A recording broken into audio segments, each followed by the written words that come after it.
There we go. Yay! All right. Good Yeah. job.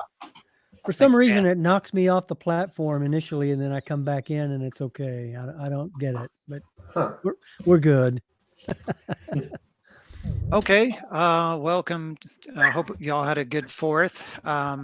Welcome to the July meeting of our group.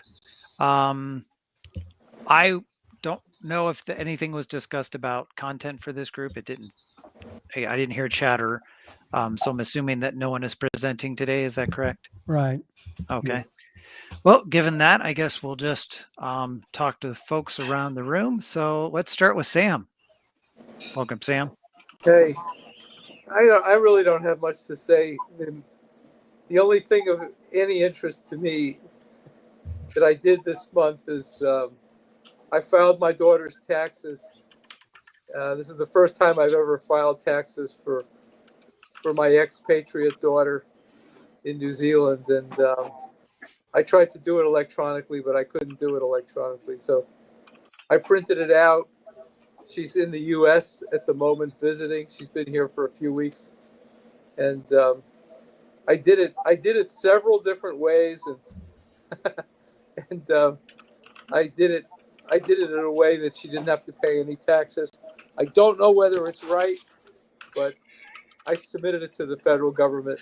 It was due on the 15th, and we sent it a few days late. Uh-oh.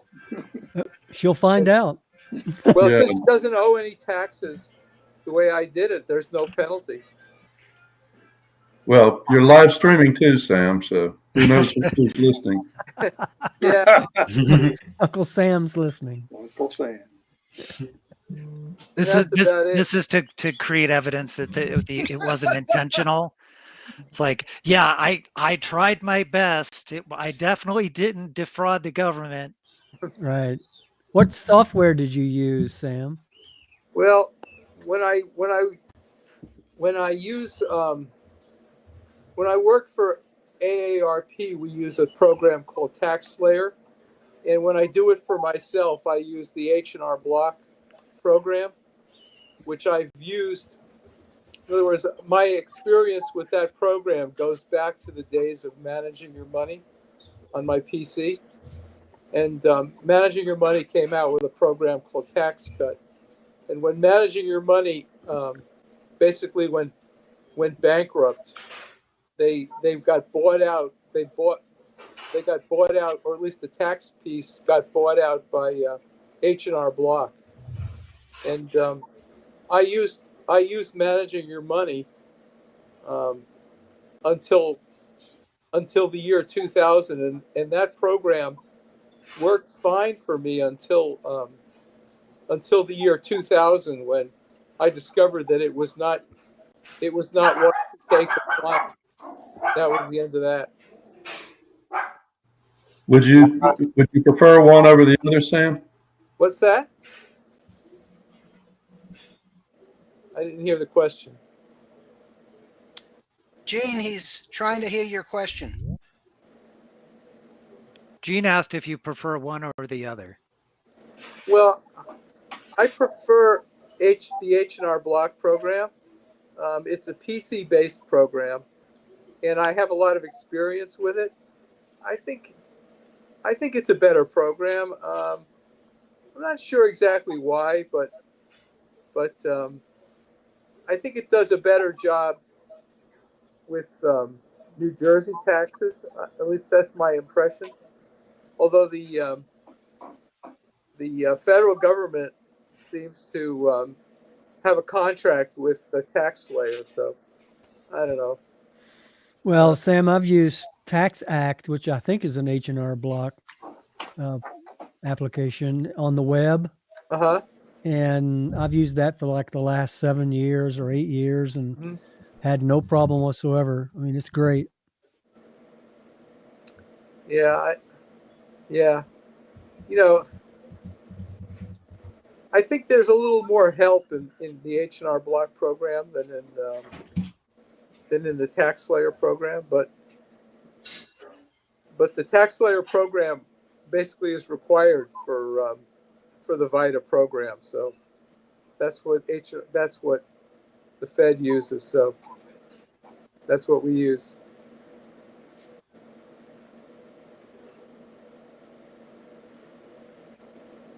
Anything else, Sam? That's about it.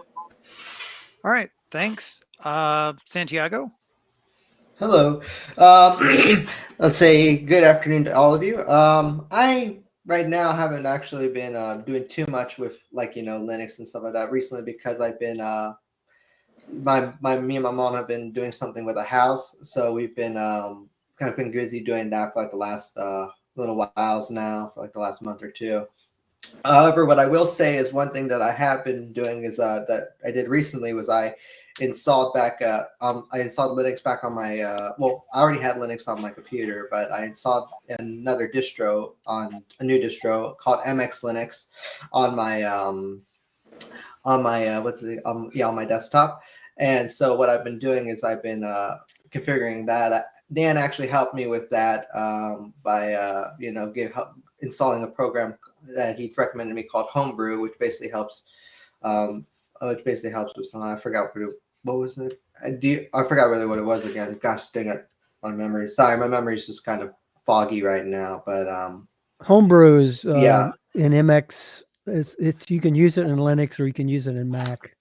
yeah, Basically used for Mac. yeah. I use it on my Linux system, and Dan helped me configure it for my system. So that's been a helpful tool. But yeah, I haven't really done too much right now with Linux, but I'm hoping to get back into it. Yeah. Santiago, what does it do? It basically Homebrew helps you find like dependencies and packages that sometimes the APT can't help find. I think that basically you can't find on your that your other package manager can't find. It helps you basically find lost dependencies. I think that's what it is. I could be wrong on. Yeah, let me correct that. Homebrew, Steve, is a missing package manager. Yeah, that's what it is. Missing package manager. Yeah, that's what I was trying to look for that. So that basically says, sorry, that package is not in your repos. Right. For packages that are not in your repos, you can invoke Homebrew, and it will look for missing packages in your repositories and find them, usually, not 100%. Yeah, how you usually find them. Yeah. And then it's interesting because I always figured apt would be pretty good that way. Okay, I mean, this is maybe a little worthwhile discussion. In running stable, you figure you don't have many problems because it's been vetted by unstable in Debian, unstable, and then testing before it comes to stable. And I assume the same things in Fedora and other things. But in unstable, because you have a mix of packages and the developers are putting new versions and you get incompatibilities, you depend upon apt but sometimes apt does not realize that you need to install another package, and you have to go searching in various ways with Synaptic perhaps, or Aptitude, or rdepends to double check that there's not another package that's been subtly changed that you need in order to avoid a refusal to install or some kind of ridiculous removal problem. Yeah. It's interesting. So, I mean, if Homebrew assists in that beyond that, that's very interesting. And it probably would work on Antix which is what I run, because Antix and MX are first cousins. It will, and if you're interested in using it, Steve, I can help you with that. Homebrew is basically, it's around Bash too. Aptitude and Bash. You don't have to run Bash commands or Aptitude commands. You just run a Homebrew install instead of a apt install. Gotcha. Yeah. And if you're interested in that, I can definitely send you information on it. Okay. Yeah. Gosh, I've never had any trouble using Synaptic, and I guess that's based on apt or whatever. But Yeah. Mm-hmm. Is that a common problem with Linux? Is unmet dependencies, or? It's not a dependency manager, it's a package manager. So in other words, if the package you're trying to install is not in the Aptitude cache, Homebrew can go out and find it where it's not in your repo. Now you can pull down, you know, a PPA or whatever for that package if you can find it, and still install it with apt. But Homebrew just is a helper, basically, an aptitude helper. So what that sounds like, and you've clarified that, Homebrew looks outside the repos you've installed Correct. to other repos. We had recently, there's an issue with OpenSSH, which I'll mention if and when nobody else does. And so there was a rush by Debian to upgrade. Well, in Antix, we tried to modify some of the Debian packages, and so you have to wait for that, and then you can get incompatibilities. And so there was a little bit of a back and forth, and eventually the developer for Antix had provided a link to a special repo that he was posting these necessary fixed packages on. So that's like, you know, it's not one of your repos, so you use dpackage to download. You download those from that by directly downloading them and then using dpackage instead of apt to install them. That's And a then Debbie apt, file. Yeah. Yeah, and then apt hopefully is happy once again. Right. Yeah, I use Debbie packages, and also use Flatpak. I don't know if many people use Flatpak, but I have like Flatpak. Flatpak. Yeah. And but Homebrew is something I discovered. I mean, I was familiar with Homebrew in the Mac OS world because they use it in Mac, but I did not know that Homebrew was applicable to Linux until just recently, and it is. So Yeah, that's right. and I use it now. So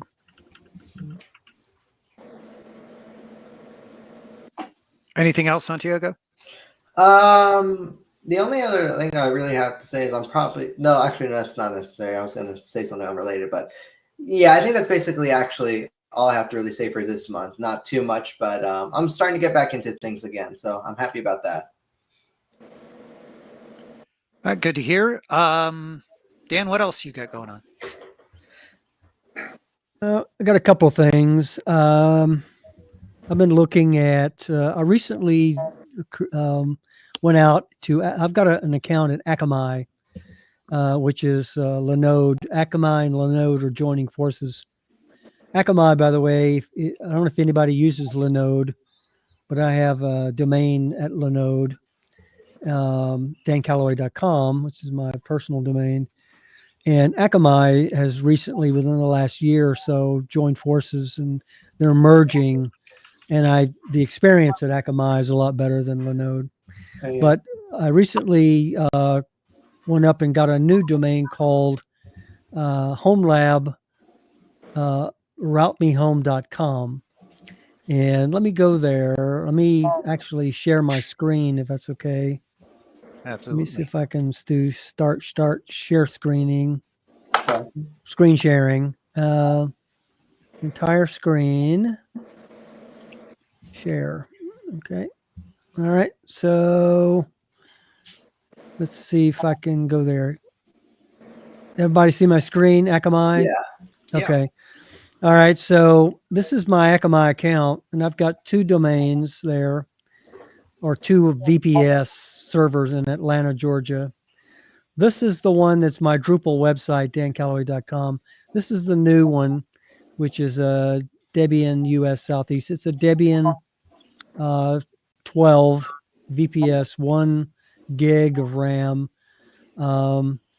25 gigs of storage. So it's a basic shared CPU server. And its IP address is 45.79.220.241. If I go out to, so that's my domain. I mean, not domain, that's my server. So if I go back out to here, my domain registrar, which is at WordPress, I've got this HomeLab, routemehome.com. There's a reason that I have it. And the reason I have it is I want to use Nginx Proxy Manager as a proxy for incoming requests to things I have set up in Docker on this here. Okay. So let me go there real quick. And here is the VPS. Here's the backup for it. So it backs up every day. All right. And so if I go back out now to the domain, and if I go to the domain manager portion for management, what I did was I have a Docker container that's running at the VPS in Atlanta, Georgia, in Debian 12, and it's called Fresh RSS. So what I did was I set up an A record here at homelab.routemehome.com called freshrss.homelab. Or homelab.routemehome.com and I pointed it to the IP address of the VPS server 4579.220.241 here. All right. And so when I did that, if I go out to Nginx Proxy Manager, here's my Nginx Proxy Manager that's running on that VPS server as well. And I've got one proxy host set up, and that's the fresh RSS.homelab.routemehome.com. And it's pointing to internally to the IP address that is the IP address of the VPS server at port 8880. Okay. And then I've set up a Let's Encrypt SSL certificate on it so that I can touch it anywhere in the world with an HTTPS secure connection. So if I click on this, it takes me to this website, which is https://freshrss.homelab.routemehome.com. So you can actually connect to it from your web browser as well, or anywhere in the world. And what it is basically an RSS feed aggregator. And I've got tech news, US news here, and world news set up in it. And so when I click on, let's say, go down here to Reform UK wins 5th seat. Okay, if I click on that, it takes me to this particular, it's called a teaser, okay, for the particular site. And if I click on this link, it actually takes me to the article itself at Epoch Times. All right. So it's a neat little Docker Compose container that's running. Now, it's all being managed by this particular application called Portainer, which I have set up on the VPS as well. Portainer is a Docker container manager. And so I've got 6 stacks set up in there. And one of those is the Fresh RSS container. It's currently running. And if I go to the editor, it shows you the actual dockercompose.yaml file that I set up in there that I grabbed from Docker Hub. And so when I deployed this particular stack that I have set up in here, it created the Fresh RSS container that's running. So what I had to do is I had to modify things like the time zone. I had to modify the volume, and I had to also modify the port. So internally, I gave it port 8880, and that's why you're able to reach it at port 8880. Externally, you don't want to change that. That's port 80. And so I don't want to get into any more detail than this. It's pretty sophisticated, pretty complicated. But, you know, Brent, if you're interested, or if you want me to, I'll be willing to do a presentation next month on Docker and Portainer and how I set this up. Oh, absolutely. Okay. All right. So let me go back out. Now this is kind of neat here because I can go with Nginx Proxy Manager and I can go into more detail when I do a presentation. But if I do an edit on this and SSL, this is how I grab the SSL certificate through Let's Encrypt. All right. So I'll go into more detail on that later on. And so let me close that. How much does it cost you to have this the Akamai space? Okay, for this particular VPS server I've got set up, it's $5 a month plus $2 for backup, so it's $7 a month. Not bad. Yeah. I spun this. I spun this particular VPS server up in about 15 minutes, and then I went and installed Docker and Docker Compose and Portainer and Nginx Proxy Manager, all using a script. And that took about another 20 minutes. And voila, I have what you see.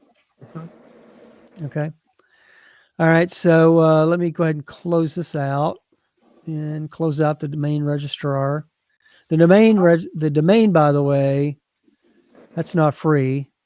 Let me go back to the domain. This homelab routemehome.com is $12 a year. All right. And it renews on July the 3rd, 2025. And who'd you buy that from? From WordPress. WordPress is also a domain registrar. And I have my personal domain as well being registered through WordPress. And I don't have a WordPress website. I have a Drupal, which I have dancalloway.com being hosted by WordPress. And then I have a Drupal website, dancalloway.com. All right. And by the way, WNC Linux Users Group has been taken down.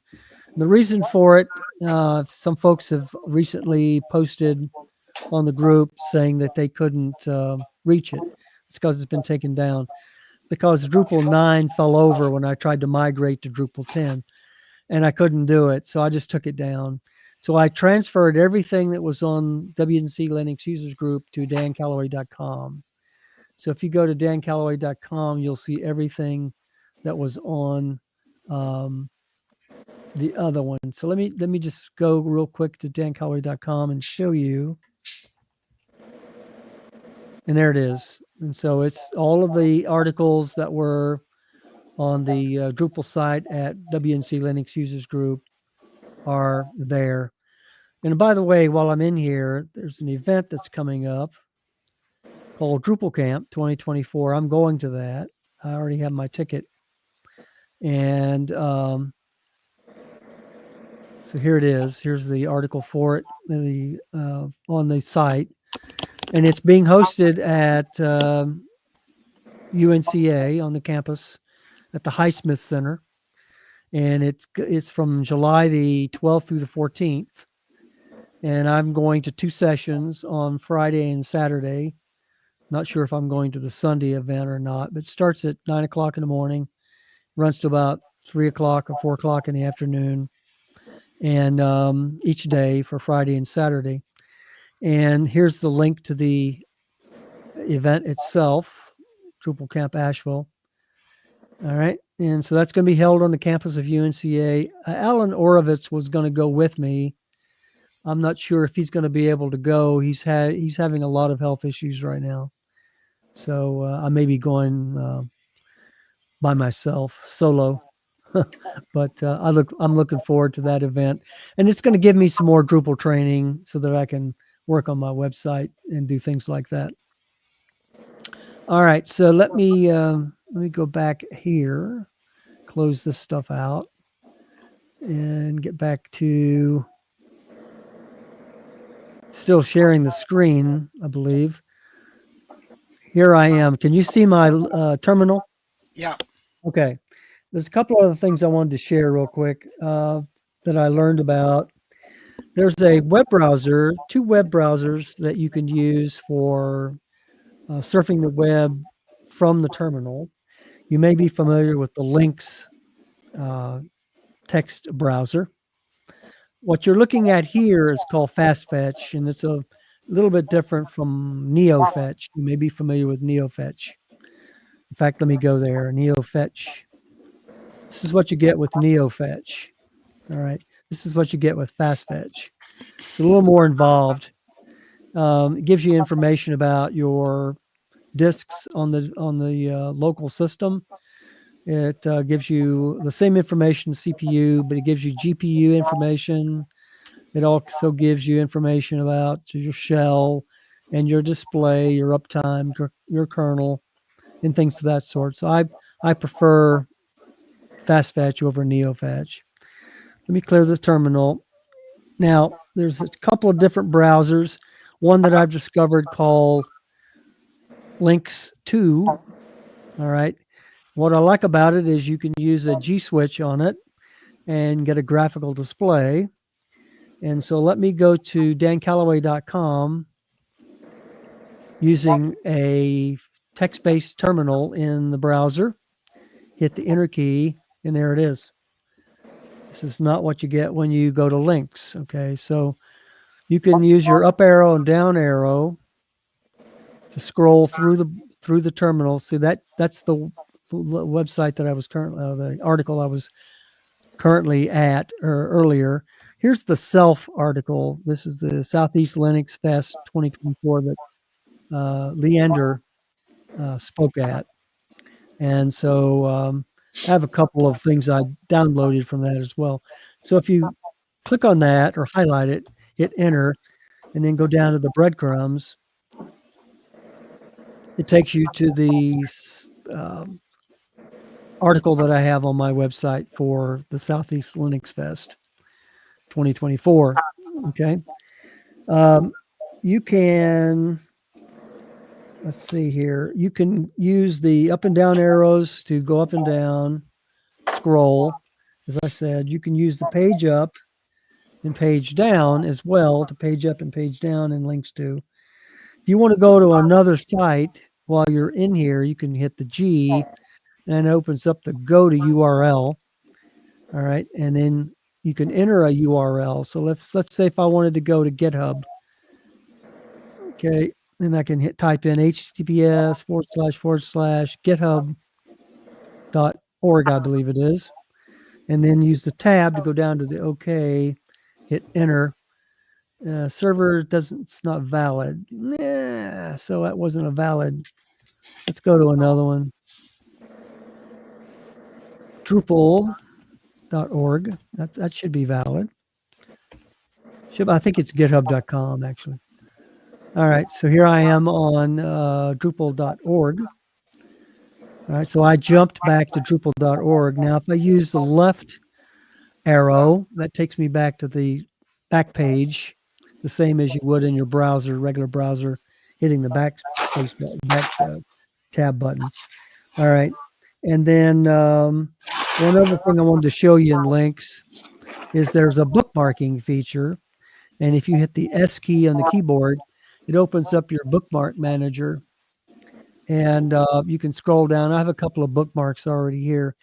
One of the bookmarks I have is Alma Linux, so I'm going to scroll down to that, and then I'm going to, down at the bottom, you can see you've got the go-to, and you can do add. You can add another bookmark if you like, but if you hit go-to, and then it takes you to, I'm on Alma Linux. All right. So if I go back to the bookmark manager, if I hit the add, go over to right arrow to add, it pulls up the add bookmark, and I can add a bookmark here. Anybody want to give me a bookmark that you want to go to, a site you want to go to? Sure, anticslinux.com.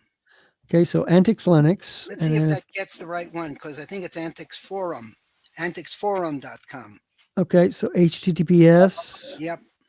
Anticsforum.com. Yep. Okay. Yep. And I'll tab down and hit OK. And it didn't find it. Oh, You sure okay. that's right? No, let me double check. I'll go there.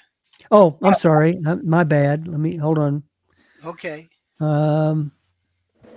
Now that I've got the bookmark up, I think I have to go to, whoops, sorry. Let me cancel it right now. I've got it in there. Let me go to go-to. That's what I have to do. It's go-to. There we go. There we are. So there's your Antics forum. Yep. Yep. Look familiar? Yep. All right. So if you go to Antics IRC or Quick News, Quick News. Yeah. So you can be in this browser all day long, and you don't have to worry about ads and all that other stuff. All right, so that's, if you want to get out of this, you just hit Q, brings up this dialog, and you hit yes, and you're out. Now, that's one of the browsers. Now the other one is called W3M, and it's not really a browser. It's a page reviewer. So if you have to, you can install that just like you install links. You can do, I use do as. So do as links to do as apt install. Sorry, is how you install links to. And if you want to install W3M, then you just do as or sudo apt install W3M. And then with W3M, you have to also install W3M -img. That you can install it that way. And then to invoke it, you just run W3M. And, oh, sorry, you have to W3M and then the website you want to go to. So dancalloway.com. I don't like this as well because I don't like the color scheme that's set up in here. It's hard to see. You may not be able to see it very well. But you just hover over a link you want to go to and then go down to the breadcrumbs. Didn't find anything there. So let me go back.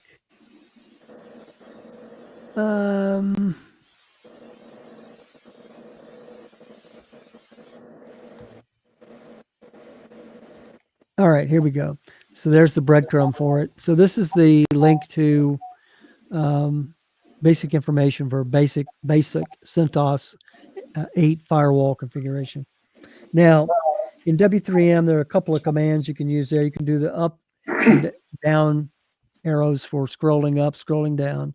And you can do page up and page down as well, just like you do in links too. But you can use the Shift and B key to go back, okay, back and forth.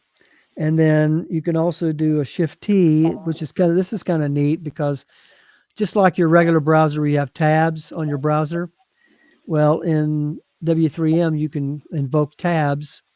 And so if I do a Shift T, it brings up across the top there tabs. Now, if I want to go between tabs, I can do a Shift left curly brace and a Shift right curly brace. So if I do that and hit enter, it takes me to the site I was in. If I do Shift right curly brace and hit enter, it takes me to the other place I was in. And then if I want to get out of it, I can do a Control Q to close the tabs, and that gets me out of the browser altogether. I actually quit it, didn't mean to do that. All right, I'm back in it again. And now one other thing I wanted to show you, if you want to open up another URL while you're in W3M, you can do a Shift U. And down at the bottom here, you can go to the URL that you want to go to. So let's go to my website.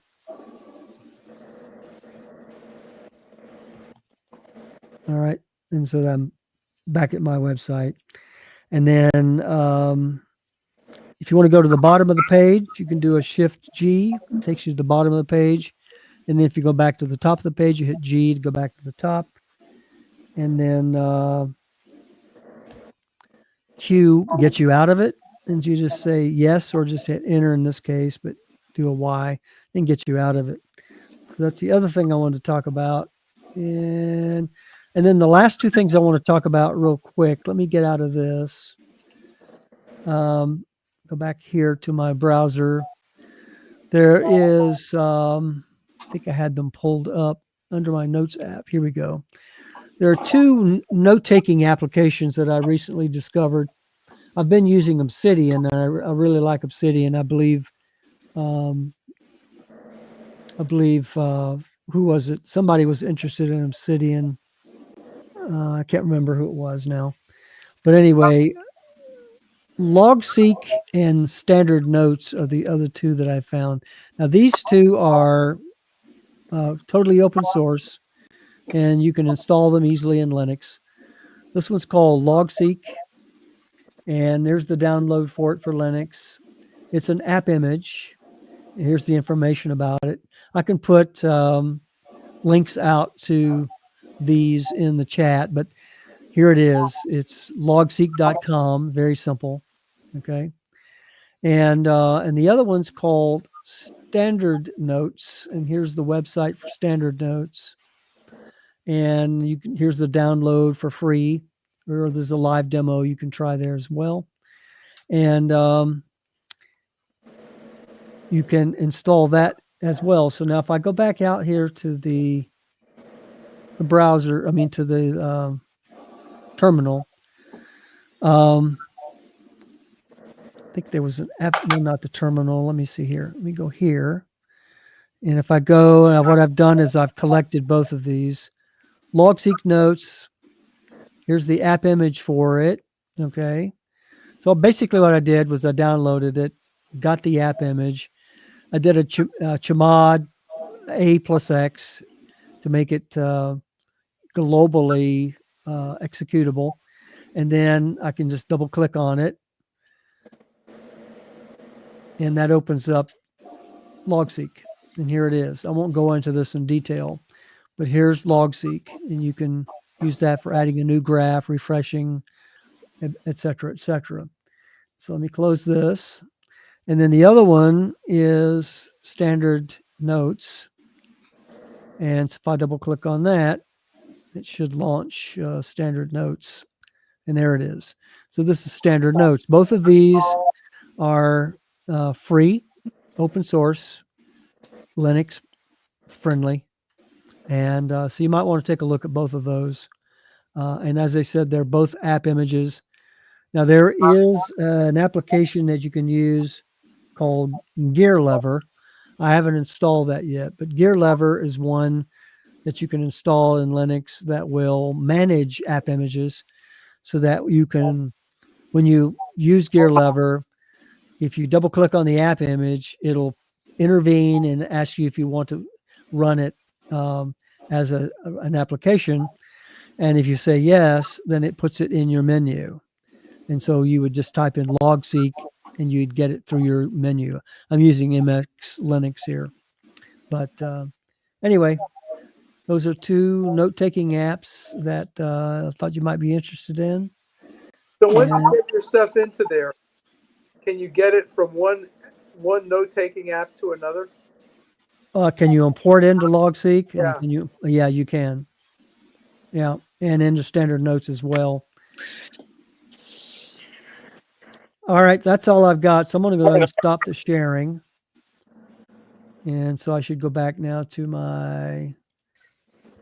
Can everybody see the regular screen now? Yep. Yes. Okay. Yep. That's all I got, Brent. Did anyone have any questions for Dan about all that? Like I said, I'll do a presentation on Docker next month if that's something anybody wants to see. All right. Steve, what do you have going on? Mainly, I wanted to mention or to bring up for discussion something I may have brought up before, which is in Debian, for anybody using Debian-related distributions, the T64, two things, T64 upgrades. I wonder if anybody is using, Ubuntu or Debian and has had any questions or funky experience upgrading with the T64 packages. That's number one. And then I'm just going to mention OpenSSH has had recently a critical patch because of a regression. People have heard of this, I imagine, if they're using OpenSSH servers. And the regression allows takeover of the server. So there's a recent patch, and people are, in this case, urged to make sure they upgrade. So those are both open for discussion. And otherwise, on to the next person. Well, I use OpenSSH all the time. So, the SSH into my VPSs in Atlanta and my Raspberry Pis. I did not realize there was a You say there's a flaw in OpenSSH that was Yeah, it discovered? was one from 2006 that was patched in 2006, and a regression was discovered. And I'm not sure how long it's been around, but it's been around a while. They just discovered it. Company called Qualys, I think it's has published on it. Security Now, Steve Gibson's program, had a discussion of it. But if you just look at look it up as an open SSH flaw and a patch, the patch in the Debian repos, I think, is it's still a 9.9 colon 2 with a Debian U3 in it for our repos, for the Debian repos. But look at the details and see what the fixed versions are. And just if you are vulnerable, potentially, make sure you patch it. So you don't have to manually update it. It'll be updated eventually from the repos. Yep. It's Okay. a question of if you wish to wait and are worried enough, or you feel, heck, there's a lot of critical flaws out there. They're probably not going to attack me. Yeah. What is T64, Steve? Oh, the T64 is the transition to the 64-bit. Correct me, anybody. Time ability.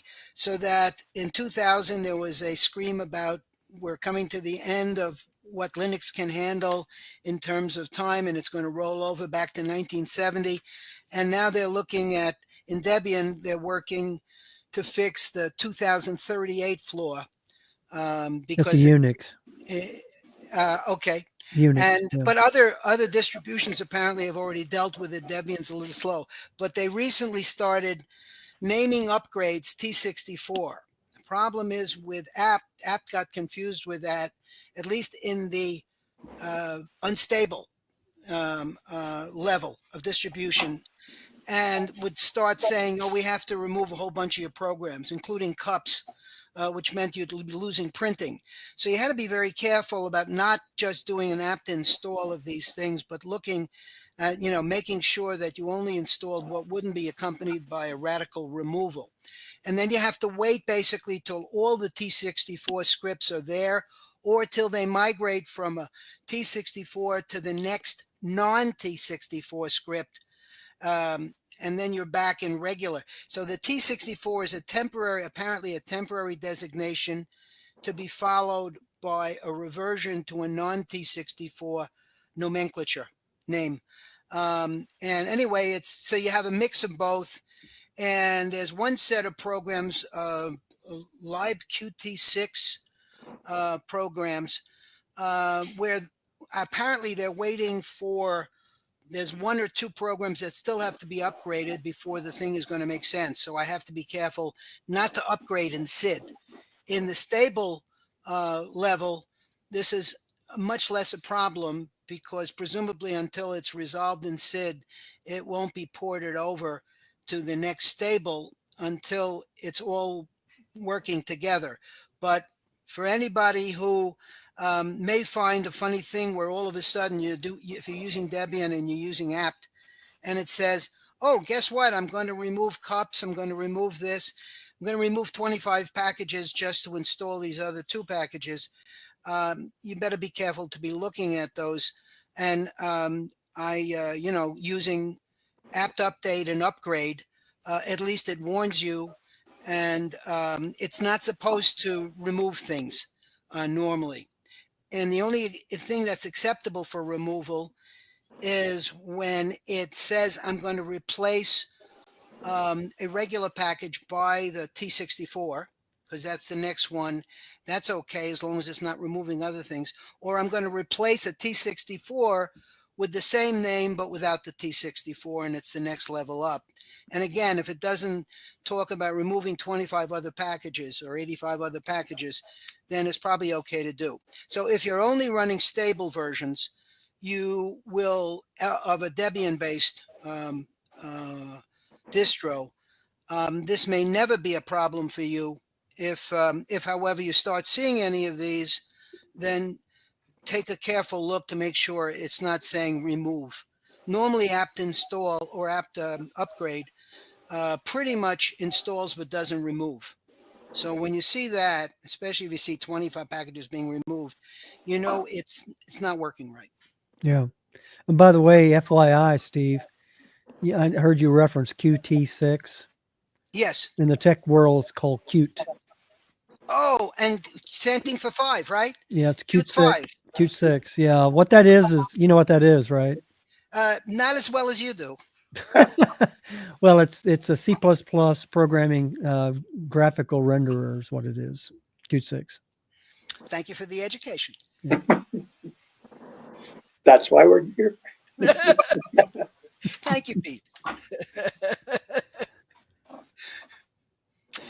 That's it. All right, thanks, Steve. That's some good information here. I'm going to be hitting my OpenSSH stuff hard after this meeting. It's what happens when I disappear for a few days and don't get distracted. Most definitely. All right, thanks for that. Gene, what do you got going on? Okay.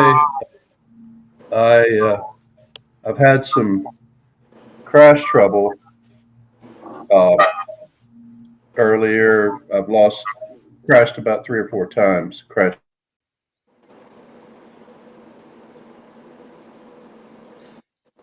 You're frozen. I think he just demonstrated his problem for us. So 5 times. All right, we'll wait for him to. Excuse me, can I ask a question? Is anybody else using the apt, the Jitsi apt instead of the browser? I use the app in Linux, but that's essentially just like, it's really just the browser. I mean, it just opens a browser window. There's nothing particularly fancy about it. No, I'm asking because I believe, I use Firefox as my browser, and I have a suspicion that Jitsi is opening a kind of a browser that's more like Chrome or Chromium. Yeah. Probably, yeah. And that's more stable. Yeah. Well, I'm using the Brave browser, which is Chromium based. Yeah. And I do not use the application because I can't stand it. It doesn't go well with me, so I don't like it. Well, I don't know what's causing mine, but I'm just going to leave the camera off. You guys can imagine my ugly face. But I did want to say I've had a little, I upgraded to the new flavor of Xubuntu 2404, the long-term support release. And I've had some trouble with the snap packages, the Firefox snap package. And I don't know if anybody else has done Mint or upgraded to the newest long-term support thing in either Ubuntu or Mint or whatever else. But just all of a sudden, all of my tabs are gone, and then it's like. And I suspend a lot, or pretty much suspend is my default. In other words, so when I get off the computer, I suspend it. But then at some point, when I come back, all of those things are back again. So I don't know if there again, Snap is kind of like Flatpak and all those container things. But I like the idea of a container. I know that there are a couple of drawbacks, like they're memory hogs and disk hogs because of dependencies and all that. But I'm tempted to go back to just the regular Firefox. Also, they've put Ubuntu is going more and more towards Snap, so they've put Thunderbird, which I use as an email client, they put that in as a snap package now too. I haven't had any trouble with it at all, but I did want to mention the one in Firefox where you basically lose all your saved or your tabs that you had open. Normally it saves them, and all you got to do is go to restore the last session when you come back in again, and it restores everything, and it's perfect. But and I'm sure if it is a bug, if it's some kind of bug, that they're busily working on fixing it. But, anyway, that's pretty much all I've got. I have been using, and you know, I really like the newest version so far, other than that one little thing.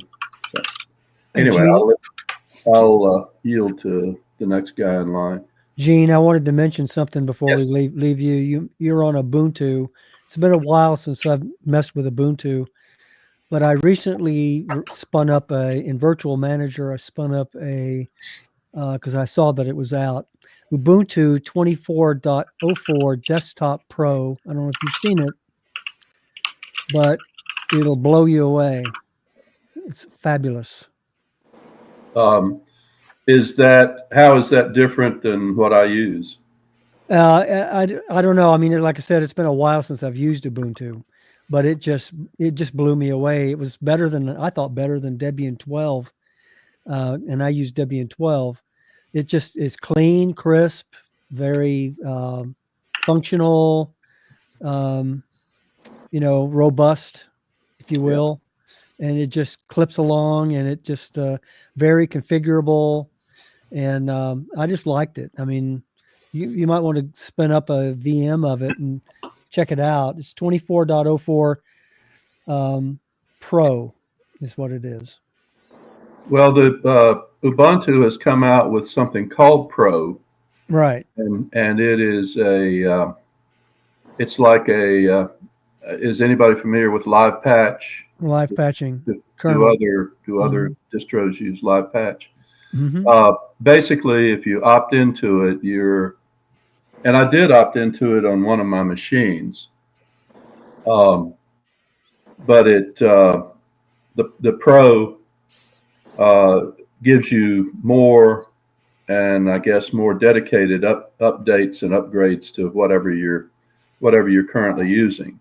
Well, the other thing too, Gene, was that the Pro version requires a license, and it's free. Yeah. For live patching. I think you get up to 5 machines. Up to 5 machines, and it gives you updates beyond the LTS, the long-term support. Yeah.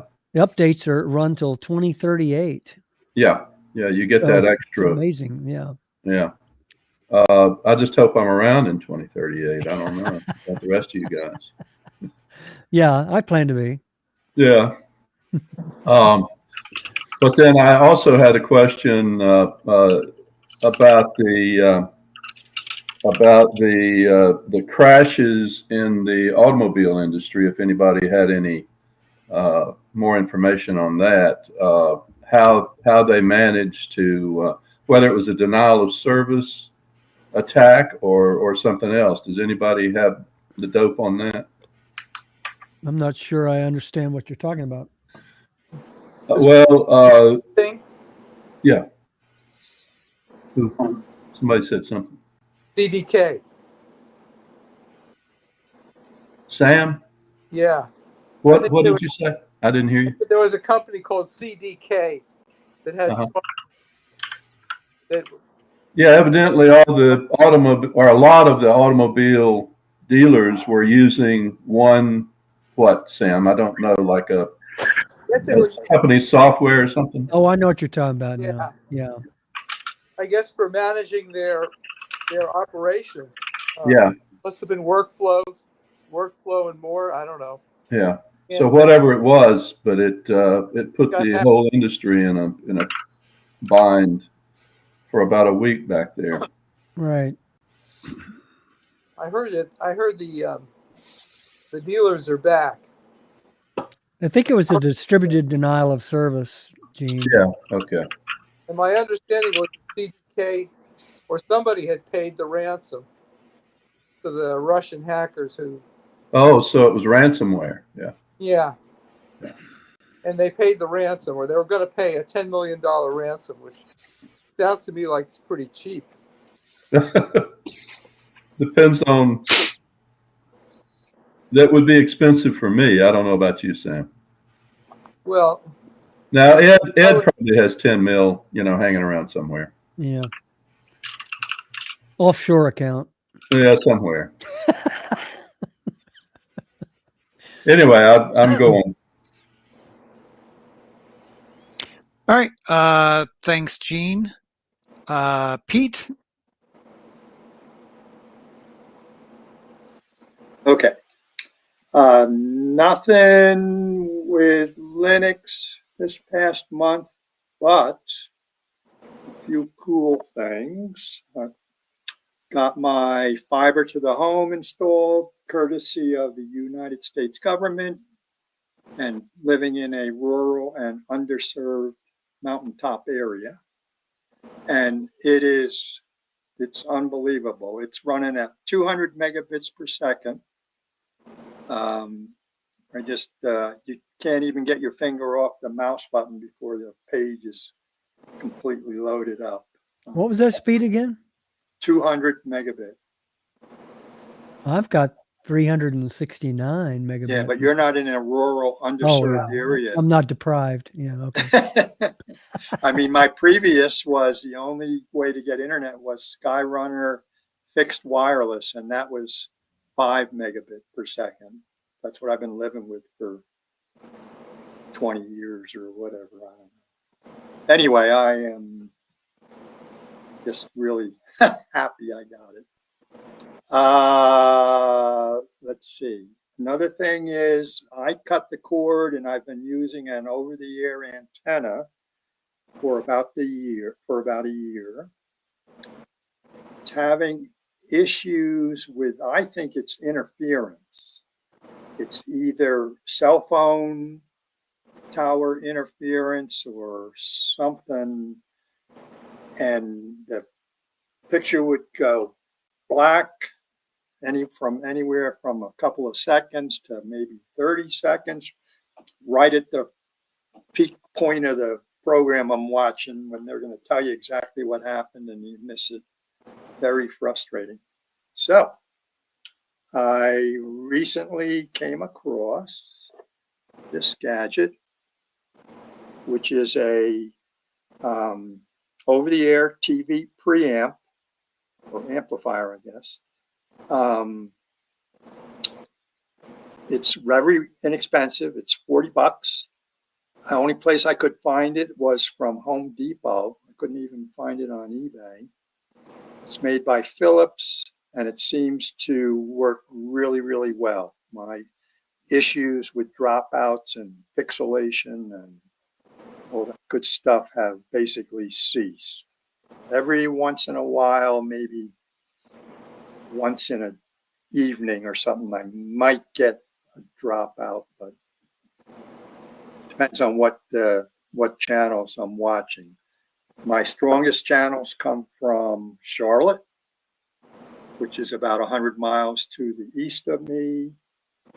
And you also get a number of channels from Columbia and Greenville, Spartanburg. I get a total of 84 channels. And this amplifier has really improved the experience. Okay. What's the height of the antenna you're using for that? It's about 12 feet. It sits on my porch railing, so I can go out there and swing it towards Charlotte or to the east or southeast towards Columbia. Oh, good. Although I have to do less swinging with this amplifier on it. I don't know why. I guess even though the signals are weak because I'm not pointed in that direction, it still boosts them up enough to make them very, very usable. Right. So, I assume everybody heard the news that some outfit has worked a way to generate the hardware that's used in quantum computers, and they expect them you'll be able to buy a quantum computer within the next 5 years, and that everybody should be upgrading their drivers and browsers and whatever to be for password management to be impervious to these quantum computers. They said every password in existence today will be able to be broken within a couple of seconds with these new quantum computers. And they're already online. They have versions that are quantum safe or something like that. Just mention that. Hello, Pete. Yo, Can you email the reference for that? It sounds like Alice in Wonderland to me, frankly. Put it Okay, on the platform. okay, I'll see if I can find it. I just ran across it on. Yeah. Pete, I wanted Yep. to say that back in June of 1984, I bought my first computer, which was an Apple Fat Mac 512K 64K ROM machine. Right. It cost me $3,000. Yep, I remember. How much is this quantum computer going to cost me?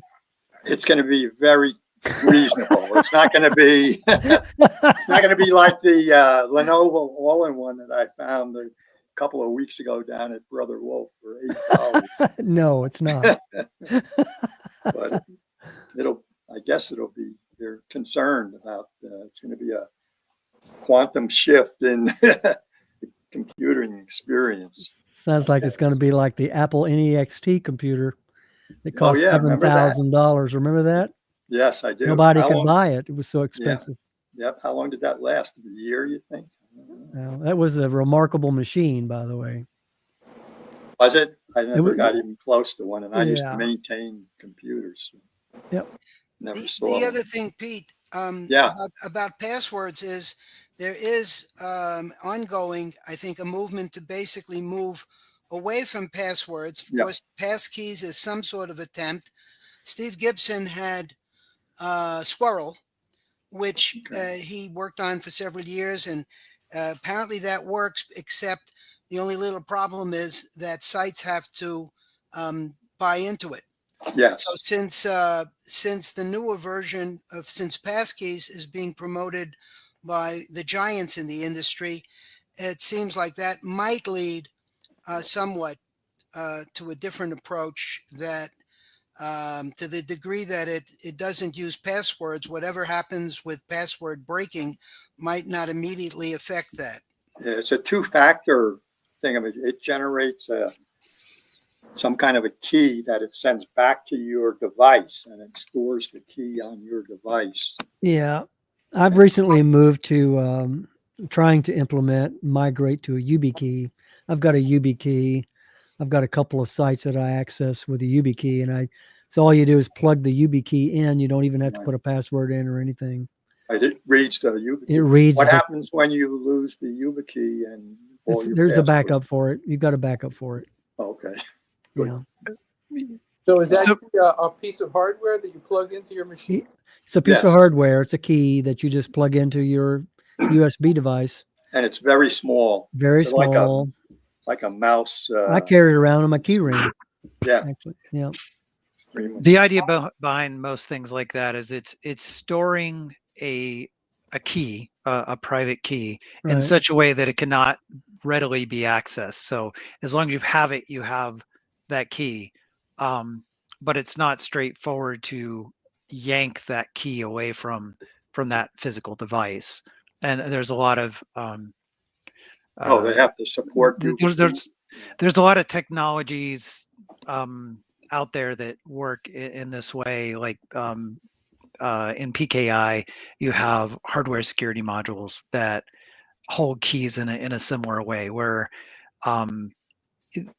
you can't just steal the private key, because the private key is used to sign things. It's used by the OS, but it never leaves the module. There's no way, at least that's the idea, for someone using the key to remove the key, to expose the key from that. And then of course with PKI, there's a step further where you don't keep your root certificate on the network. The root certificate is offline, other than when it is performing its tasks to sign like certificate revocation lists and signing certificates for sub CAs and so forth. But most of the time, it just sits in a vault. Right. As far as I mean, in the corporate world, passwords are no longer considered sufficient. Not because they can be broken, but because users tend to give them away rather freely. Either they reuse them between sites, and then if one site is exposed, then all sites are exposed, or they just, give them away in a phish attempt, which is something I'll probably talk about later because it's been very much part of my life as of late. So we're already getting beyond passwords in the corporate world. The trick is no one is going to be able to crack your password unless you give them a way of doing that. Because if you're cracking the password over something that locks out, like that, you're only going to get 3 or 4 attempts or whatever you set it to, no matter what. The trick is if they obtain like a list of like password hashes, that's something that if you put a quantum machine or even commodity hardware like a high-end graphics processor of today, they're gonna crack out a good portion of those passwords if they have access to that. So similarly, if they have your password database and that's not secured by a strong enough algorithm, you just use a weak encryption algorithm, a quantum computer, that's where a quantum computer is going to be able to chew it up. So it's really things like that. So if you have like, okay, yeah, I'm hosting my password database in the cloud. And today that's pretty darn safe because the encryption is really hard to break. You need to make sure that that will continue to be true when quantum computing is a thing. Yeah.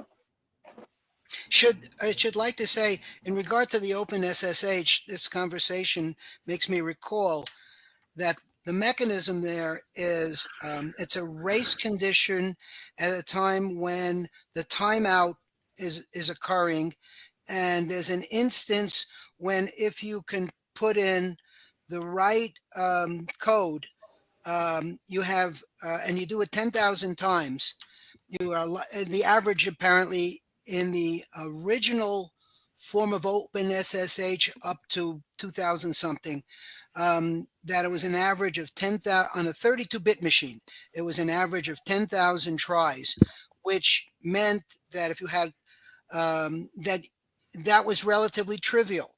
And to me, 10,000 sounds like a large number, but once you have an automated setup, if you have something working all the time, or you have a lot of machines working and they're doing that, and they're doing that in order with a number of other servers, OpenSSH servers, you figure that in relatively short order, they're going to be able to compromise at least one.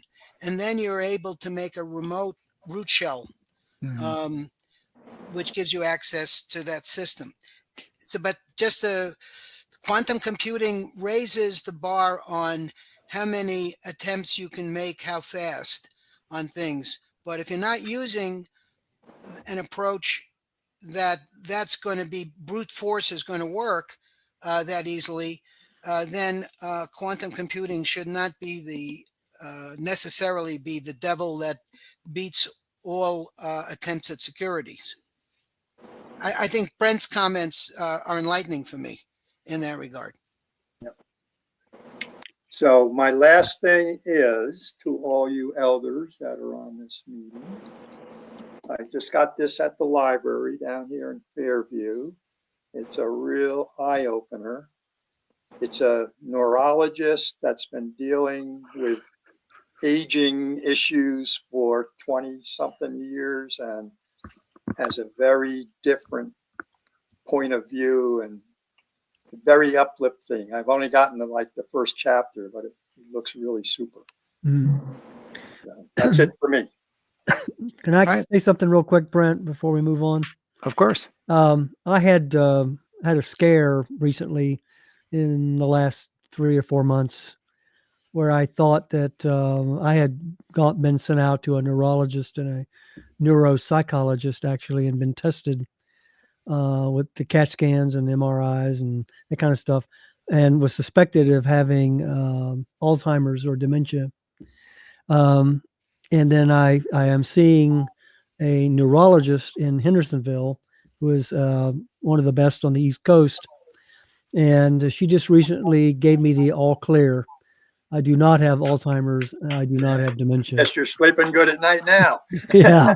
So I'm good to go. I mean, I have to keep my exercise up and Yep. my diet and that kind of stuff, but I don't have to worry about.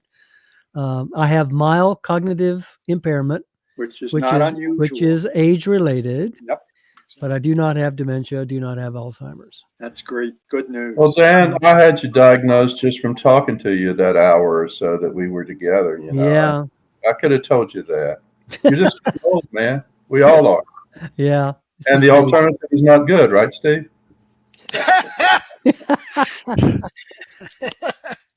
We'll all take mild cognitive impairment, right? That's right. Definitely. Now, that's it for me, guys. All right. Thanks, Pete. Ed, nice seeing you. You're muted, Ed. All right. Well, I'm still working on the things I always work on, which is that avionics project. And I was just going through a document while you saw me looking down. I had my hex calculator out, trying to figure out their scanty documentation of a protocol.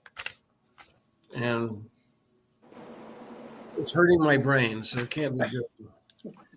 So the only thing Linux specifically I've done, I think the last time I was on here, I talked about how my main computer was malfunctioning, and I blamed it on this drive, a team group drive, which I have replaced with a Samsung drive.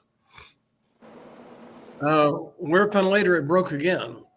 I said, well, maybe it's not the drive, team drive.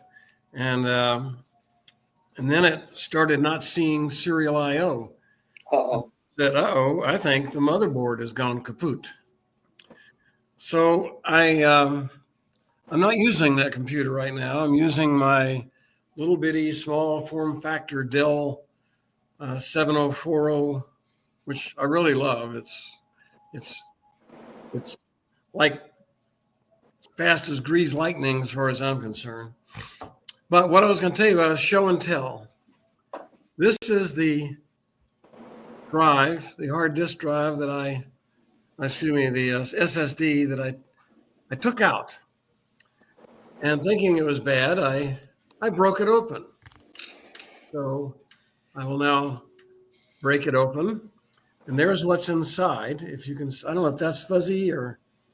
Little bit, but How about there? I can see it's got 3 chips. Yeah, it's okay. Well, you can see it even better. If I pull this out, this is the empty shell. Oh, And wow. this is the entire, this is a 2 terabyte drive right Yep. there. Yep. It's got 4 chips, 2 there. Well, it's got 5 chips, 2 memory chips there, 2 memory chips. And over here is some processor chip. Yep.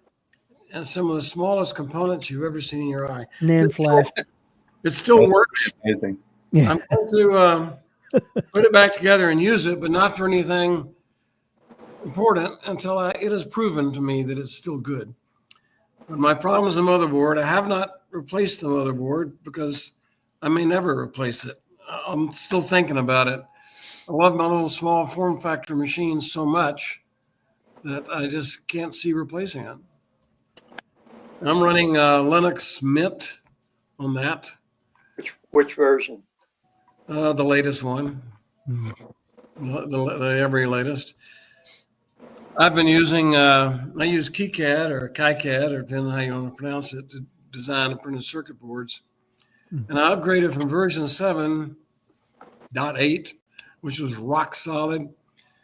and I'm now on version 8, version 302 or something like that. Man, is it buggy. Uh-oh. It's buggy and things are weird. But unless I wanted to go back to 7, I'm not going to. I'll figure they will eventually fix it, but they're taking their sweet time. So that's the end of my my Linux stuff. That is just that I installed that system on the Dell 7040 small form factor. Now they make a multitude of variations of that. Mine is an i7, and there's multitudes of i7. But anyway, it's one of the better i7s, and not all of them you buy are that way. So I was very lucky. Your favorite laptop was a Lenovo T420. It's a T430, Oh. and I'm using it right now. The only negative about it is the camera is kind of sucky. I Pretty could buy a new camera, but I don't know if it would be better or not. But the problem is, to me, is the contrast is very poor. Still a good Ed, image. you look young. Well, that's because I have a poor contrast fuzzy camera. That's Well, right. That's All right. your wrinkles are gone. Yeah.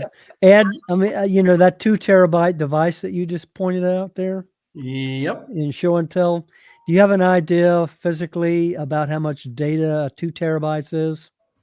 You want me to tell you what the comparison is? Well, tell me. Okay.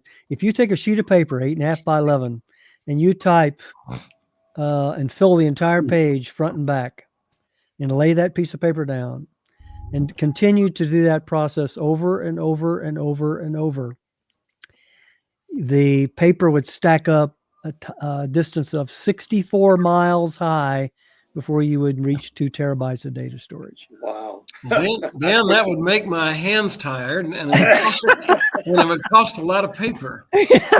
That's right. But that's a lot of data. 2 It terabytes is a lot of is data, a lot of and, data. and I'm not throwing it away. It's still, it appeared absolutely correct, and I would put it in the computer, and randomly it would fail, and I said, "What's going on?" But then when the serial ports went out, I said, "Okay, there's more afoot." Ed, about testing that drive. Yes. The newer versions of SpinRite. I'm not sure if 6.1, which just came out, can do it. I think it can start working on SSDs, which I don't think 6 could. And I don't know if you use a program that you like to check your SSD. No, the only thing I check is whenever I buy new SD cards or fobs, I always test those with a validator, which runs 45 minutes to an hour, depending on the size of the USB stick, to validate it. And of course, I like to see it in the end say this is valid. But I've also had one that was I don't know how big. This was a while ago, so it was probably 500 meg or something like that. Anyway, it was really like 128 bytes. They had put a processor in there that tricked. It reported that it was bigger than it was, and then when you wrote data, it just wrote it right over itself over and over and over again. It was a total scam. And Yeah. eBay is full of those. So I don't buy any USB sticks now unless they appear to be from a reputable source and a reputable name. Interesting. Wow. Be careful, Amazon isn't always a reputable source. That's correct. However, I took a chance. Here, I'll step out and show it to you.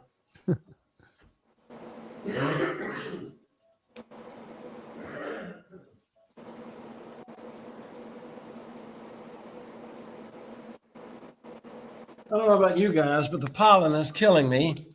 And I didn't find out until I finally looked up this year, and South Carolina is rated as one of the absolute worst for pollen in the country. And you found it. And I happened to leave here. I said, why did I move here? So anyway, I've got the allergies killing me. So I bought this bag from Amazon. It was fairly inexpensive, and it was filled with a whole bunch of 4 gigabyte drives because I wanted to put some files on here and give them to my children. and I tested it with F3 probe. That's what I used to test my things. And it came back and said that they were all valid. Well, I tested one and it said it was valid. I'm making the assumption that if I randomly picked one, I couldn't have randomly picked the only genuine and the rest were fake. So I'm assuming they're all genuine. And this brand is from Amazon. It's called Data Ocean. Yeah, I've seen it. Well, it was not fake. It was genuine, and it passed the F3 probe test. Hmm. So maybe that's a brand that's okay on Amazon. Well, there's another one. I have several of these. They're called Patriot. And it looks like this. I don't know if you can see it or not. Yeah, I see it. Yep, Patriot, and this one's 64 gigabytes, which is pretty good. Well, this one, I like this little doohickey on the end because it covers up the end. Yeah, I have that. Kind of cute. But like I say, this 4 gig was plenty for what I'm going to use it for. They're all different colors. One goes to each kid with some whole bunch of pictures on there. When you were talking about Amazon, while we're on Amazon real quick, I just want to mention Amazon was the wealthiest company in the world until June the 18th of this year. And guess what company trumped Amazon? I know. You know it. Yes. NVIDIA. I won't say it then. Go ahead. Yeah. NVIDIA. They Yeah. actually, the market cap on NVIDIA was $1.335 trillion. Wasn't that due to AI chips or something? Yeah, that's Think right. so. Yeah, Yeah, it's the new- still the the new, richest company in the The new world. Windows computers. Yeah. If you own NVIDIA stock, which is the $124 and something right now a share, you're probably in good luck. Yeah, We have a winner up there. I bought NVIDIA, I guess, soon after I retired from AT. Oh yeah. I bought it. And, if I had held on to all that I had bought, I would be better off. We wouldn't be talking to you right now. Well, yeah, but I probably would have bought a better house in Haw Creek. So you're saying you bought it, but you no longer hold it? Well, I do hold it, but I bought it. I guess I must have bought it in like 2018, 2019. And at one point I had put in, I don't know, maybe $10,000 or $12,000. And then it went up to, I don't know, maybe $35,000 or $40,000. And then I sold it. And then right after I sold it, I thought I bought a little bit back at a higher price. And so I put, I think, $5,000 back into it at a higher price. And Well, then, you realized your gain though. yeah. And then What did you buy it at? What was the share cost when you Well, bought it? I think, I don't know, maybe it was like, it's split a bunch of times. So I don't remember. Most recently it split 10 for 1. Yeah. But then I think it split like 4 for 1. But All right. but I put 5,000 in, and then I think I sold half of it later. So my investment now is only $2,500 or $2,400, and that $2,400 is worth about $26,000. Wow. So I probably made, I don't know, maybe $50,000 on NVIDIA. Which we reported to the IRS, of course. Yes. What's the tax burden on it? Only Well, I if he had sells it. paid taxes Only if on he the- sells it. I pay taxes on the stuff that I sold, but I'm still sitting on a gain of $20,000+ that I haven't reported because I haven't sold it. You have a Yeah. paper gain, which could go away tomorrow. That's Yeah. right. Go away tomorrow, and I guess I would still be okay. It makes up for all the money I lost on AT&T over many years. I think Yeah. I think I would sell it, realize the gain, and then buy it back. And move on. Well, if I liked it, I would stay with it or move on. But if it was me, I'd realize the gain. I'm not so enamored of AI. I'll tell you a tale, and then I'll hang up I'll get past the baton. I am writing some firmware for this project, and I'm using an integrated circuit that I've never used before. And I was writing some code for that. And and this is a Chinese integrated circuit because the person I'm doing this for only wants to use a Chinese supplier. And they have lots of these chips. So just like this, Chinese don't give you a lot of documentation, just like this protocol, which has to do with an infrared camera. It's horrible. And the documentation on this chip is horrible. So I found out about a new AI. It's like ChatGPT, but it's supposed to be infinitely better. Gemini. No, No? I could look the name up, but I'd have to look in my password thing. So it's free. I got the account. And I said, I want you to design a circuit. And I gave it the parameters that I needed. And it quickly did it. And I said, I got it. And I looked at it. And I said, this isn't right. It's got pins on the chip that don't exist. They're on another chip that company makes, but it's not the chip number that I said. So I went back and I went in and I said, with this chip, but this chip does not possess these pins. And then it does it again. And then each time and it was wrong. And each time I iterated, I would add additional information because I found all the errors it made. After about 9 iterations, it told me wrong information. It told me absolute lies. It took data from chips that were someplace else and said, this is it. And it lied like crazy. It substitute crap. So, What did you want it to do again? I wanted to design some code to talk to this chip. Uh-huh. And so finally, when I got to the end, I talking to it like it was a person. I always told it thank you, and they always give me a nice response. And when I got through, I said, well, I do have some feedback. Your response is very, very fast and usually very, very wrong. To which it replied, well, I try, but he prioritizes speed over accuracy. He was honest. Well, Ed, actually the board, is probably from the PRC, People's Republic of China, but that particular board probably is from the People's Republic of California. This is just a chip. This chip. I'm making the boards. Everything I buy is a chip. Oh, okay.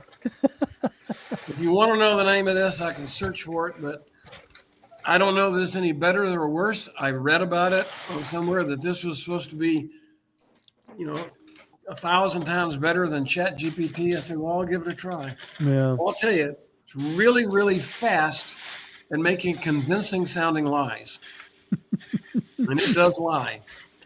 All right, I'll pass the baton.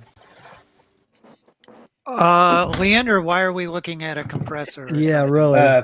This is why I am late. I had to this doodad here point out my laser thermometer. The relay in my fridge went out last night, so we have been living out of coolers. I finally found a parts store locally in Wilkesboro today that had that relay. In fact, they had an older version. That's a simple mechanical relay. The one that blew out on me had a circuit board in it. We got a lightning strike yesterday nearby, and I think that's what did her in. But it was a 50-50 shot whether that relay was bad or the compressor. And I decided $60 on trying a relay versus a whole new fridge because you can't really replace a compressor in one of these anymore. Was worth a shot. So it's running, and it's been running for about 5 minutes now. So that's the best looking thing I've seen all day. I thought it was the scene from the ISS. No, I don't think they have this much dust on the ISS. but yeah, I'm just on my. I got the Jitsi app on my iPhone. I figured that was easier than looking at my face. So, but yeah, just kind of hanging out in the kitchen. Decided to catch the last few minutes here. But yeah, it's amazing that these. I don't know where the dead one went to. I think it's over there, over on the over on the washer somewhere. But it's the newer models have like a, and I say newer, this is a 2006 refrigerator, have like a have a my circuit board. There it is. Yeah, this little doodad here is the old one that fried. Have a circuit board in them, so you really can't just resistance test them, you know. So I guess some MOSFET or transistor in here shorted. It was pulling 15 amps from the wall. My power meter that I used was tripping and trying to start the compressor, and the compressor would never fire off. So I figured it was worth the $60 gamble. So seems my gamble is paid off. Knocked on whatever these cabinets are made out of. Anyway, so I doubt it's real wood. Anyway, so wood approximate. So yeah, Ed. You're You're muted. Ed. muted. If you were listening before, the AI website I was talking about is called Claude.ai, CLAUDE.ai. It lies to you very politely, but you can try it. It's free, Claude.ai. I will. Okay. Does it fix refrigerators? It will, but it will give him the wrong part numbers, and it'll tell him how to install it backwards. Hey, Leander, I've Yeah. sat through 2 days of the self-talks. Did not see you at all. They were uploading them, like a few a day, I thought. I haven't seen mine yet either. I may email them and ask where it's at. I did not see you. I'll email them and see, because they were uploading them, because I'd see like a chunk of 3 of them. They'd upload a bunch, and then they would not up, and then they would take a break. So I might email them. I've been, this week has been a real train wreck. My server I keep in a colo down in Durham had a RAM stick go bad on it, which the OS did not detect it's ECC RAM, and the OS didn't detect it, but the IPMI, which is basically a remote KVM I have on it over VPN, did show the errors. So I was trying to get a hold of this data center. Used to be more like small business friendly, but now they're just renting out whole racks to liquid cooling people with, people using liquid cooling and GPU racks. So getting help. It took them 2 days to go into the data center, and I'm like, it's this RAM stick in this slot. Here's the motherboard's diagram. It's this one here in red. Just pull it out and cut the server back on for me. And it took them a day and a half to do that or something like that. So I've been, but there was a BIOS update, which then for some reason fried the bootable operating. This is an Asus motherboard. Don't ever buy those. And so I ended up reinstalling the OS in UEFI mode. I don't know why I installed it in BIOS compatibility mode all those years ago. And in doing that, I accidentally overwrote the partition table on so the OS is boot from an NVMe RAID, and then I have a bunch of SATA disks for the VMs that I host, and I accidentally wrote an LVM2 partition table to those SATA disks, and then immediately pooped my pants, stopped what I was doing, and booted up. And I got lucky. Test disk didn't see the partition, but I put the partition back exactly as I remembered it. So on the RAID array, and all the stuff was still there. It was a little bit corrupt, like it was reporting the wrong size and inodes used and stuff, but I copied off the disk images for the VMs, and they all booted okay. I fisked all of them, and they were all okay. So that was a long day. And then this happened. So I haven't really, thanks for the heads up there, Dan. I might email them to see what's going on. Yeah, I enjoyed the self conference. Yeah. And I recorded a couple of those lectures. They were pretty good. Did the live one feed work? I know they were doing a live stream. Yeah, okay. It worked really well. Okay, I'll poke them and see what's going on. So yeah, I met a lot of good people down there, and I got to go by Micro Center, and they had, of all things, they had Raspberry Pi 5s in stock for $10 cheaper than MSRP. So I bought two. And it was a really neat store, really busy. I got the mug, which is, let me see if I can find it here. Sorry for my messy kitchen. We've got everything taken apart.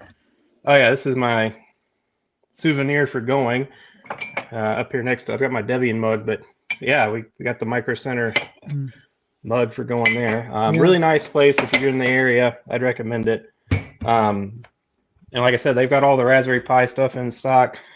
Well, they didn't have, so the Raspberry Pi 5 is supposed to be a game changer.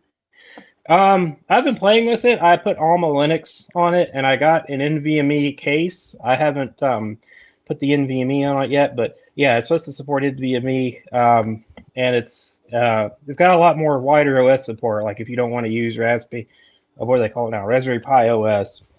Right. I got inspired to do that because I met the Rocky and the Alma guys there, guys and gals, and Alma actually had really good support for Raspberry Pi 5, and they actually just released a new image that supports the graphics and everything on it now. So Right. I made a YouTube video about it, but didn't support the graphics at the time. And I think just in the last week they made an update for it. So, Almo's is pretty impressive. I mean, it's Yeah. right up there with RHEL 9, I think. yeah, but if anybody's ever in the area, go buy Micro Center. Just budget a day and about $500. Anyway, Yeah. they had a 3D printer on sale, and I didn't realize this because I really don't pay attention to that space, for like $99 for opening weekend, and I kind of kicking myself for not picking that up. But by the time I saw it, I was already halfway through the checkout line, which was like 20 minutes long, and I was like, I don't know if I want to go do that. So anyway. I guess Brent or Steve. I think I saw hands on somebody. No, I sent you a comment just about the OpenSSH in case it was of interest to you. We discussed that earlier about an issue that came up with a regression. Yeah, that impacts RHEL 9, Debian, I think, Debian 12, and a few other things. But there are already patches out for it. So Yeah. just patch it. I have my Debian machine set to do unattended upgrades, so they automatically apply those patches for me. And RHEL has DNF automatic. And really, if you're monitoring, I've had zero problems out of that, unless it's like a third-party application that is hard to keep going. I like cutting those on and leaving them because you don't have to think about it. The patches get applied at 2 in the morning. Debian will actually, I have mine set up to go ahead and reboot itself if it's got a patch, and it's done. So Good stuff. All right. Thanks, Leander. Larry.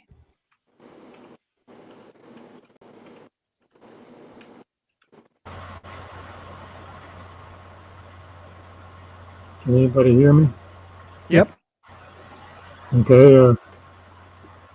It's kind of interesting to me to hear about quantum computing and then the old stuff from the 80s and the 90s. I've got 6 computers from trash. So 3 Lenovo's and a gateway, desktop computers, and 2 laptops. Absolutely very few hardware problems. The laptops have broken screens, but otherwise they work great with external monitors. The desktop 4 computers have 3 gigahertz 64-bit quad-core processors. This is what is being thrown away now. I mean, it blows me away to think about, compare that to IBM AT and XT back in which was the standard back in the 1990s. Now we're going to move on to quantum computing. And what are we going to throw away all the stuff we're using now? There's nothing wrong with it. I've been testing MX Linux and have very little problems with Linux. All of them have some kind of Windows, like Windows 7, 8, 10 on them. And I try to keep some compatibility with Windows for some reason. But so I've had some trouble with NTFS, but sort of figured out what was going on. But the only real sort of hardware problem with the desktops is one of them has a buyer's password on it. This is on a desktop, not a laptop, one of the Lenovo's. So I'm trying to figure out how to crack that password. If you guys know how to crack it, there's a little utility called CMOS PWD. I've tried that and it didn't really seem to be able to crack that password, but I'm sort of one of the Lenovo websites said that it's impossible, that you have to replace the motherboard.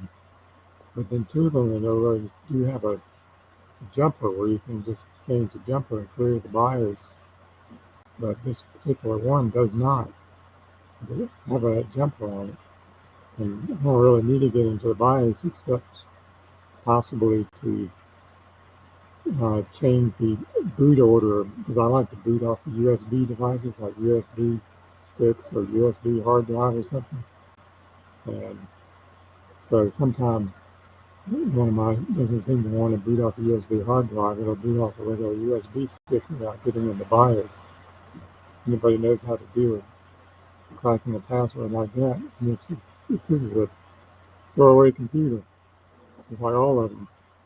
So that's what we're throwing away. But when I think about like an IBM XT that, like you said, cost thousands of dollars back in the 1990s with an 8-bit processor, and we really thought we were smoking with 1 megabit of RAM back then too, and now they're like 8 gigs, and 16 gigabytes of RAM, and 64-bit processor. It kind of blows me away to think about it. And I think most of you are old enough to remember those days too. So that's I'll just kind of be brief and end on that. If anybody has any comments about hacking the CMOS password, I've done some Google searching trying to figure out what to do about it. But maybe I need a quantum computer to guess it for me. So anyway, I'll stop at this point and let Brent take over and finish up. Does anyone have an answer for Larry? I certainly do not. Nope. Not Other than removing the battery and placing it. Yeah, I've been yeah. tried that some. They might, put it back in. It's still depending on the motherboard, there's usually like a clear CMOS jumper. It might even be printed on the board. I've been halfway listening because I'm our refrigerator defrosted and I'm mopping up a little water here and there, but it should be a clear CMOS jumper on that thing somewhere. Yeah, and that would clear it. 2 of the 3 of the Novos do have a clear CMOS jumper, but the third one with the password doesn't. It's like they deliberately made it that way. That could be a lot. Yeah, some of them may not have that if it was made for like a government thing or something like that. And somebody refurbished these Lenovo's and put Windows 7 and Windows 10 on them and stuck them in the dumpster, and they all work perfectly. Yeah. Other than that one that has a BIOS password on it. Yeah, the problem there is you're using that other operating system. Yeah. I'm running Linux. I run MX Linux on them. Oh, okay. Larry, some boards have a default password. I just read that AMI has a default password of AMI. So perhaps it fits if you can find what the brand of is for it. Yeah, I'm still searching around on it, but like I said, it's not that. Some still works okay. I think Lenovo and Dell years ago used to provide, like you had to have their Windows based or their Intel ME based kind of utility to unlock that BIOS. Like that was intentional so that people couldn't circumvent their BIOS. Like you could hand this to an employee and they couldn't circumvent their BIOS and install something you didn't want. So you may need, I don't know if there's a way to see if that utility is available or how you would go about doing that if the machine shut off, because I'm sure it was probably set the phone home somewhere at some point. But usually that was done through the Intel management engine. So that might be a keyword you can search on to see if you can find anything there. The Intel management engine. Okay. Yep. Thanks. The backdoor that they've built in since the late Core 2 days. It's actually a full-blown install of Linux on your motherboard. It's got a networking stack and everything, access to the RAM. Yeah, It's kind of a security problem, as you might guess. And depending on your motherboard, it might be a, rather than CMOS jumper, it might be a clear BIOS jumper too. So Yeah, well, these things are pretty old, probably 10 years old, yeah, which blows my mind. But, 10 years ago, standard was 64 bits with quad-core processors, 3 gigahertz processors. Now A they're lot in of the dumpsters. a lot of places are getting rid of stuff just because of Windows 11 compliance and security and newer security features and stuff. They're getting rid of stuff as recent as 2018, 2019. So if you're like me and have a hoarding problem, it's a good time. So, Yeah, I sort of have a hoarding problem too. Larry, I just sent you a link to a Computer Hope site about handling that. So I don't know if any of that's helpful. Okay, thanks. Yeah, keep us updated on your progress, Larry, and maybe we'll find more stuff for you. All right. Anything Thanks. else? That's it for now. All right. I'll say my piece. I have been very busy at work.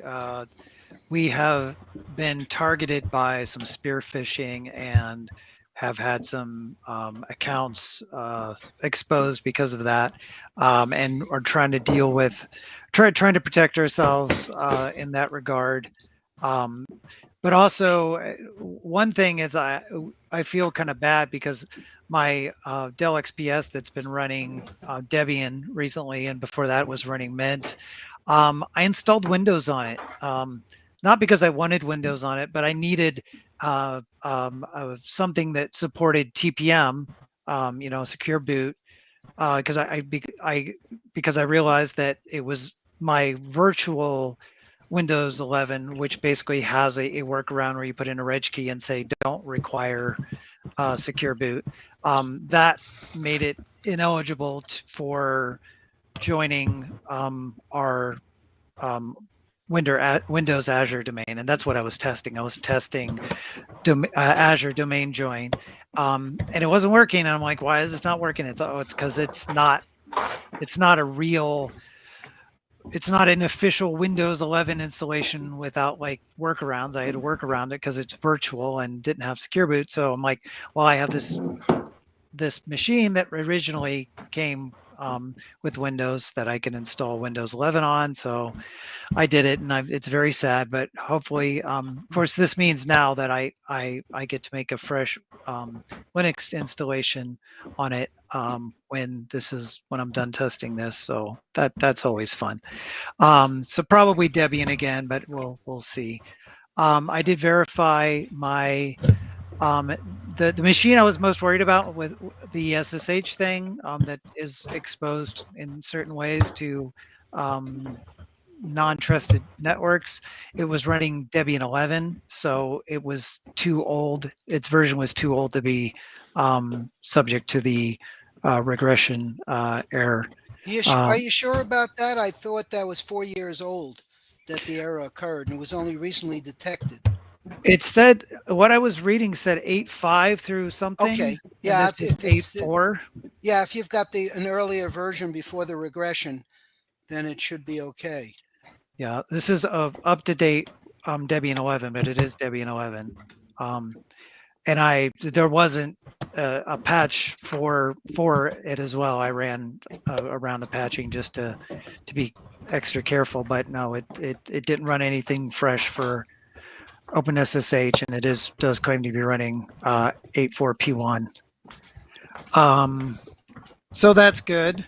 I will run. I do have some Debian 12 machines, but those can wait until Monday. I don't need to work on a weekend to deal with those. What else did I want to say? Yeah, I could touch more on the phishing thing, but I also have used H&R Block as well as TurboTax, but all online. 6 one, half a dozen the other. The only reason I've used H&R Block is my son is in the military, and he gets like the Miltax program, and that is the vendor for the Miltax program is TurboTax, and it's very much like what did I say? No, it's H&R Block. TurboTax is what I'm using, and they're very much the same. I can't say that I really like one versus the other. I hate supporting those companies because they are lobbying to essentially keep taxes, people like us, dependent upon products like that, instead of simplifying the tax code and doing the things like most governments do, where it's just done automatically and you don't really have to do anything or navigate complex forms, and anything you would do is online with them, not through a third party. So yeah, I don't love using TurboTax, but I find it very comforting and easy, and it has paid for itself in stuff that it's told me about that I didn't know about. But don't use it because it's bad. TurboTax used to do a discount through the State Employees Credit Union, but I don't know if the credit union quit that or TurboTax quit that a couple of years ago. So now we have to pay full price, and yeah, it's kind of expensive, but my taxes are usually pretty easy. Although if I get back into doing more freelancing, they'll be complicated again and it'll pay for itself. So. All right. Well, it is that time. So anyone else have any final words? It sounds like Brent, I wanted to hear a little more about the fishing thing. We've had the. Well, I mean, phishing happens all the time on a daily basis. But it's been a very different character. Very the quality of the fishes have been much better. They've been very convoluted in that they purport to be, well, they are secure emails. So they're like being sent through a Cisco secure email product. So the user visits the Cisco secure email site and puts in the code, and all that is legitimate, as far as that product. But then what the email that they ultimately receive is the fish, and it's well written. It has branding that makes it look like us, and then it sends you to a credential harvesting site, which is a very legitimate looking Microsofty sort of site.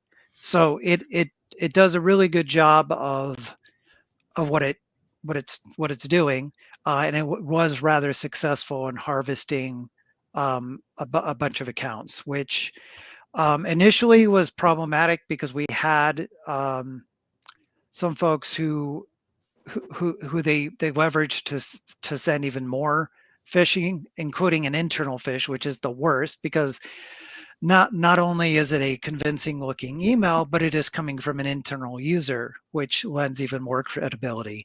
The subsequent phishing attacks, well, the subsequent uses of the credentials weren't as good. And ultimately I was able to determine an IOC, an indicator of compromise, a piece of data in my SIM that I was ideal for saying, yes, this person is, and there was a continuity. It was the same person running on the same virtual machine throughout. So I was able to identify something I could alert upon, such that I was able to basically, once this started, I was able to get up and see what IP they were coming from, because they kept changing, like the hosting providers where they were working from. So I would block their IP, lock the account, because we didn't know we knew some of the exposed accounts, but not all of them. Block the account, go through our whole account disable process and so forth. And we were staying ahead of them. So this one night, it was basically me and my manager on one side, and this other adversary on the other side. We were working in real time against each other, and we got ahead of him.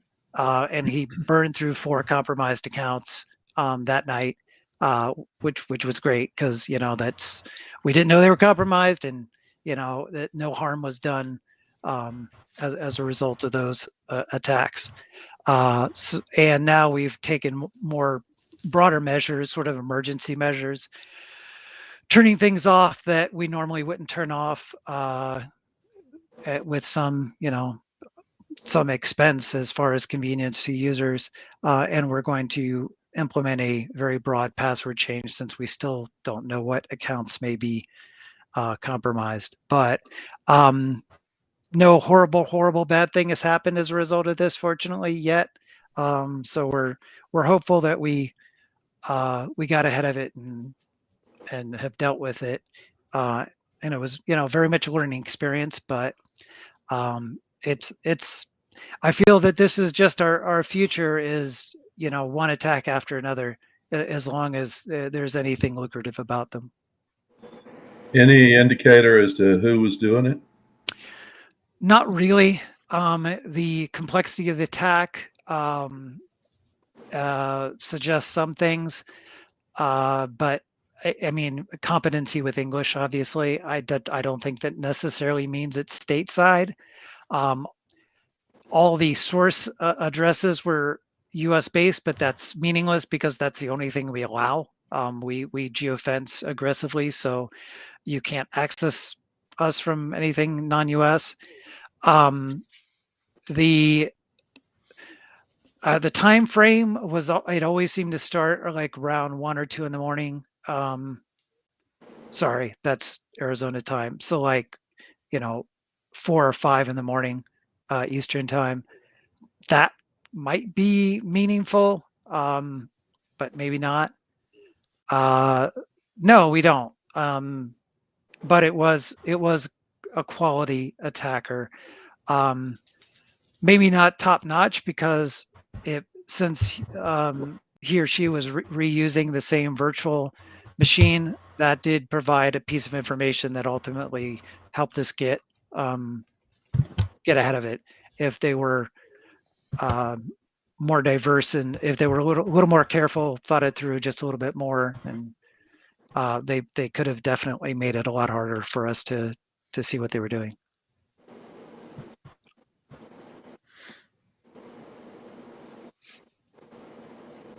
Well, that's scary. What essentially where we're at now is that there were just like 2 or 3 things that you could do outside our network with just a username and password, and now we've basically shut down those pathways, so that you cannot do those things. You'd have to have the MFA to accomplish stuff. Some of those things we haven't fixed permanently, we just shut them down. So there's still work to be done, but I think that's really the lesson from this, is that if there's anything you have that just uses username and password, it's got to be done away with. You got to use MFA across the board. Yep. Good information.